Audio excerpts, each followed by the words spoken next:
Where to begin with Stephen A. Smith? Because I could go multiple directions.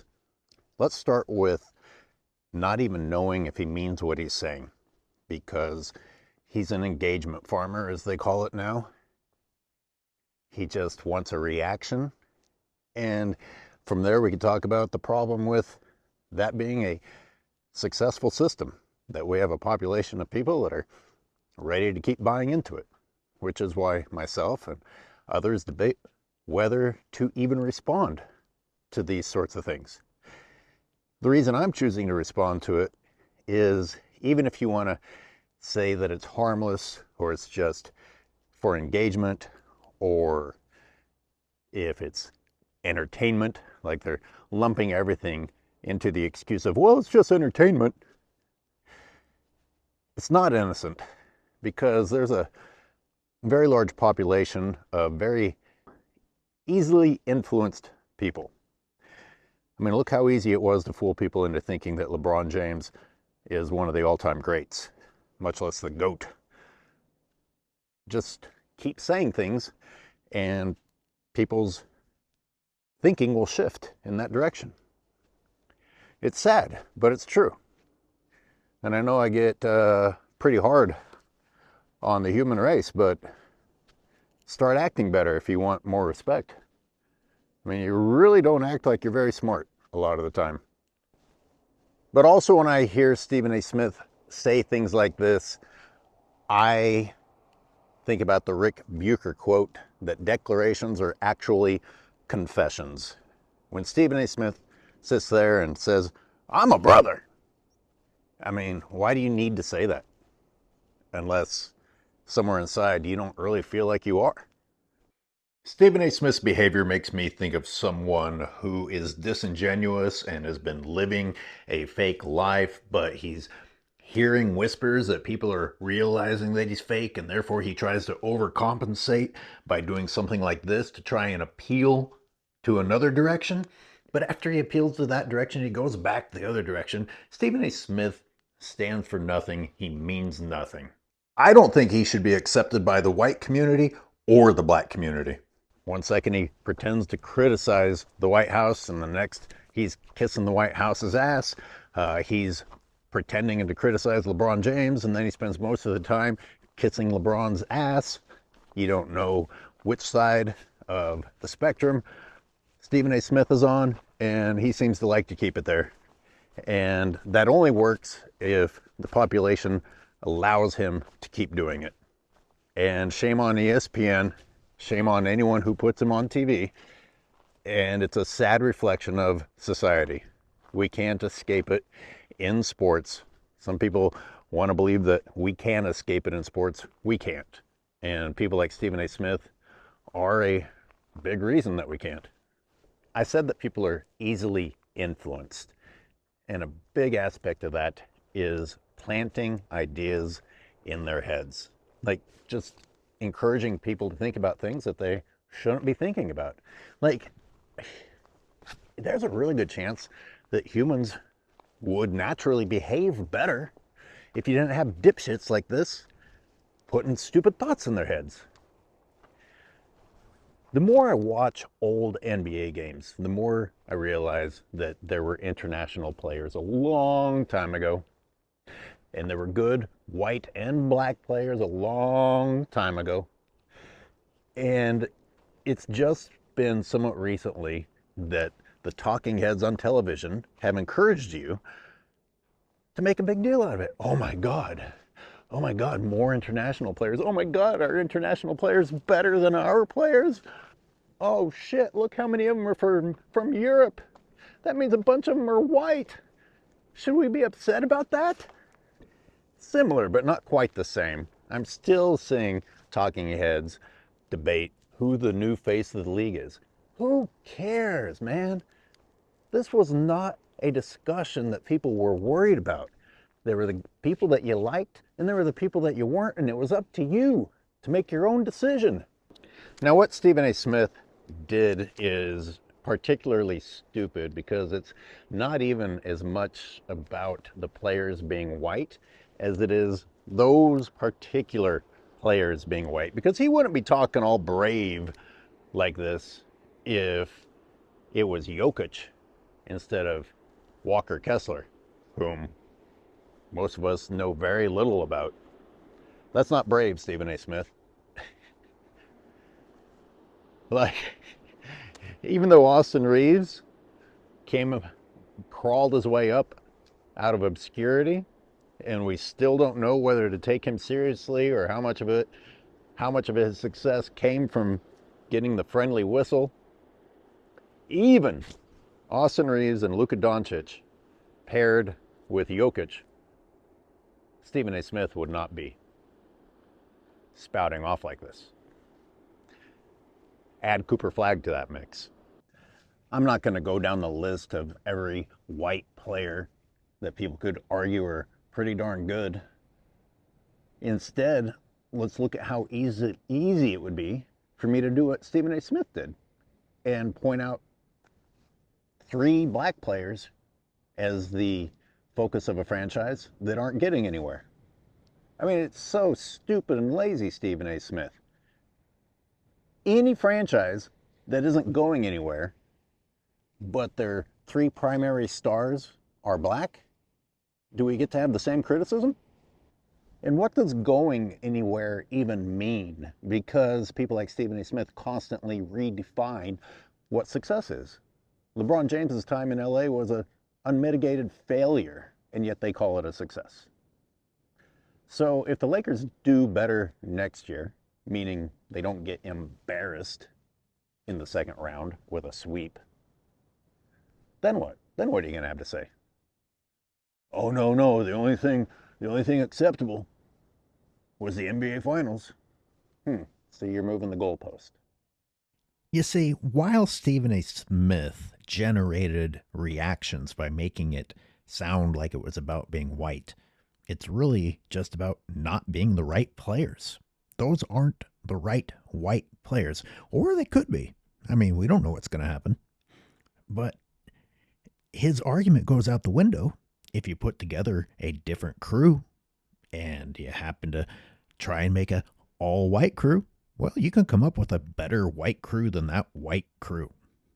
You can come up with a better black crew than a lot of the black crews. You can come up with better crews, which means, once again, we're just talking about whether or not they are the right players, not their color.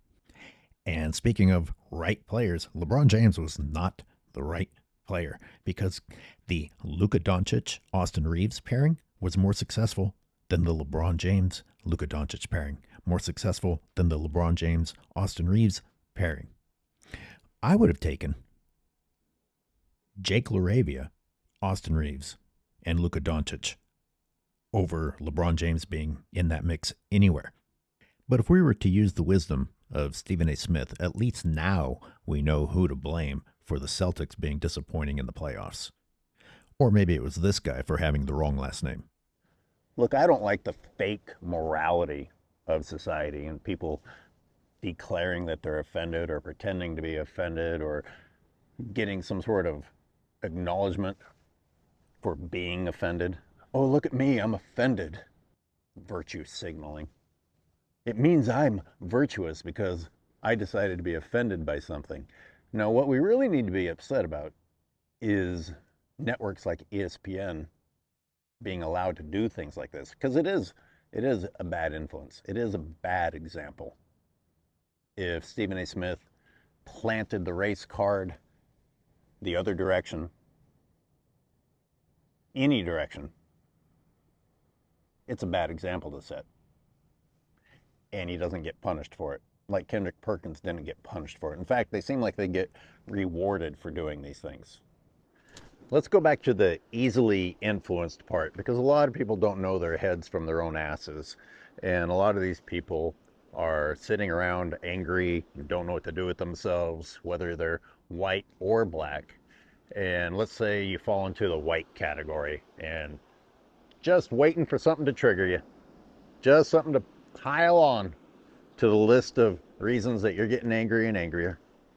Or you're a young, angry black man and you hear Stephen A. Smith say this, and instead of being offended like maybe a young white man would be, you think, yeah, that is fucked up. LA is doing this because they're racist. I mean, you planted negativity in the minds of both ends of the spectrum, the race spectrum. He managed to do that. There's no positive message in what Stephen A. Smith said. We're going to talk more about this on the Sunday show, where we can get other people to chime in, get some viewers to leave their comments, maybe even have some callers. So tune in for that on Sunday. Let's talk about the other obvious flaws. And other content creators have already covered this because it's effortless. I mean, there have been successful, predominantly white teams in the past, but who cares? God damn it. I'm not so insecure as to need to believe that everyone is equally athletic. Again, you either can get it done or you can't. And if your team consists of a Chinese man, a Latino, a black man, a Caucasian, and put in a mystery mix for good measure for your fifth, and you win it all, great. And if you don't win it all, let's all draw conclusions that a melting pot doesn't work. I mean, what the fuck are we doing here? You either have a good team or you don't. Apparently, the Lakers have been going after this Walker Kessler guy for several years, which blows another hole in Stephen A. Smith's hypothesis, because you didn't even know that they were going to move on from LeBron at that time. So what if they had that mix and LeBron was still there? Is he going to make the same statement, the same argument? Is this another distraction piece so that you won't think about the fact that teams are moving on from LeBron? The Lakers moved on from LeBron. We don't know which team, as of right now, is going to be dumb enough to sign LeBron. Okay, how about people of Asian ancestry, Middle Eastern ancestry, Latino ancestry, Indian ancestry? Are these people also upset because they didn't even get a mention? Oh, it's only about black and white people. I mean, every time someone like Stephen A. Smith brings something like this up, there's potential for someone out there to take it negatively. Just stop talking about race, Stephen A. Smith. You dumb motherfucker. Now it's confession time. I'm not sure what the mentality in Utah is, but back when I was cheering against Jordan, I wasn't so sure that Ostertag was a great move. Then again, now that I'm watching old games, he's not as bad as I thought he was. You're just up against the Bulls. Sucks. Not everybody can have the best center. The Bulls certainly didn't. But I noticed that some of the people who have already talked about this talked about Stockton, Hornacek.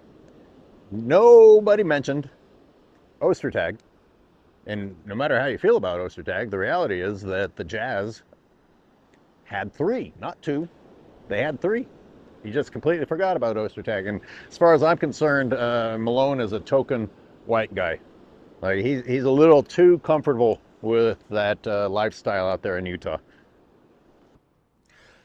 Just a side story coming from Clutch Sports, talking about the Lakers didn't make any effort to get LeBron James a center while he was there. The Lakers have had so many centers come in and out of there, and had so many 7-footers and 6'11" guys on the bench that they didn't use properly.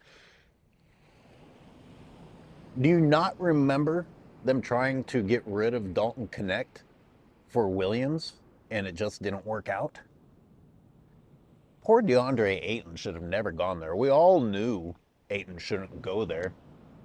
At least he was safe from being scapegoated when he was up in Portland. Ayton no matter what his actual performance for the Lakers was, will always be seen as worse thanks to the LeBron James effect. And yet, LeBron James fans say that he makes his teammates better. And yet, almost everyone's career suffers almost irrecoverable damage after playing with LeBron James. And just add Ayton to that ever-growing list.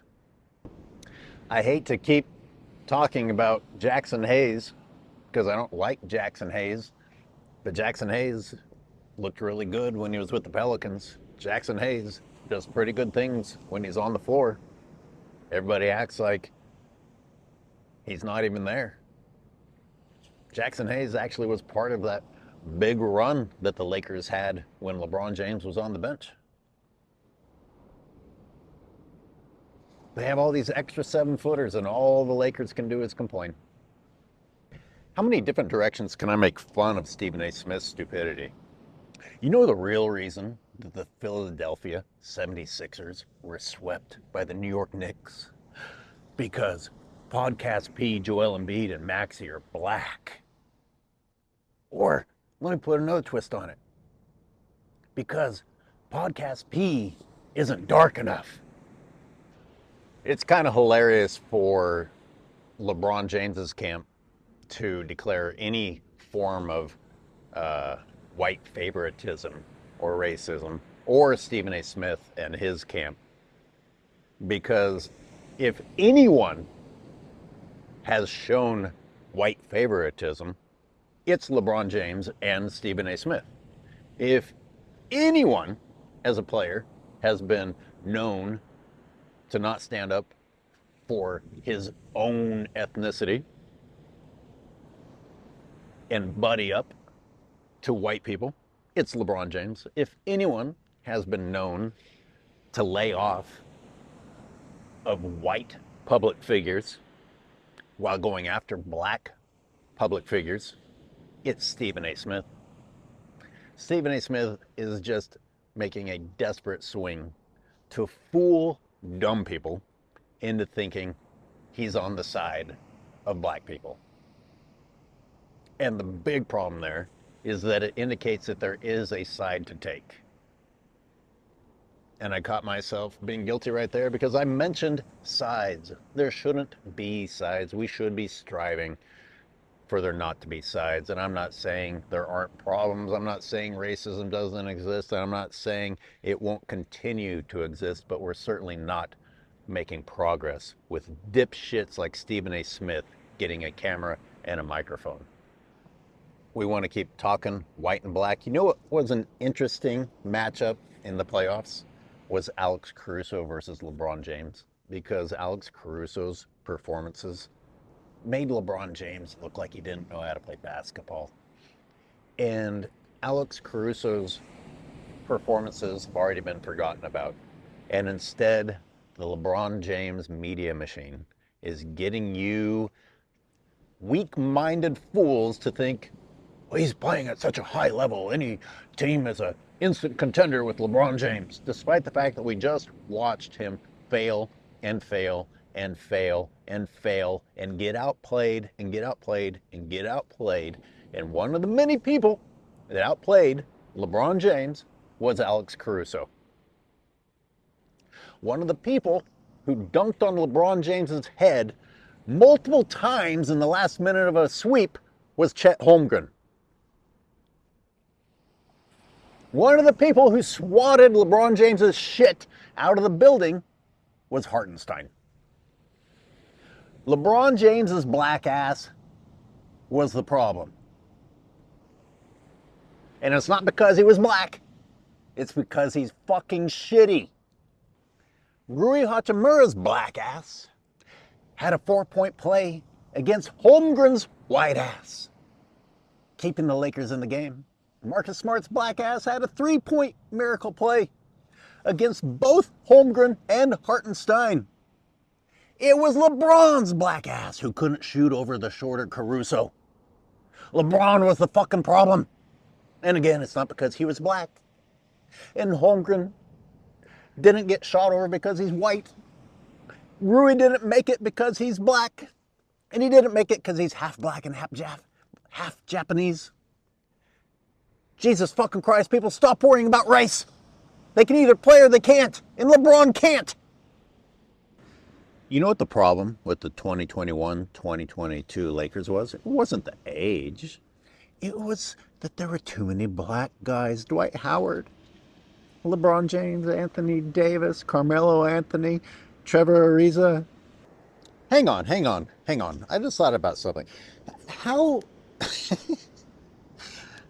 the LeBron James Clutch Sports Camp complaining that the Lakers never made any significant moves to get a decent center until now, while Stephen A. Smith is making fun of the new white guy on the team? I mean, which is it? Did they make a legitimate move now, getting this white guy? Or is it a stupid move because they got this white guy? That's not up for me to decide. That's up for these dipshits that keep spinning you every version of a story just to keep you listening.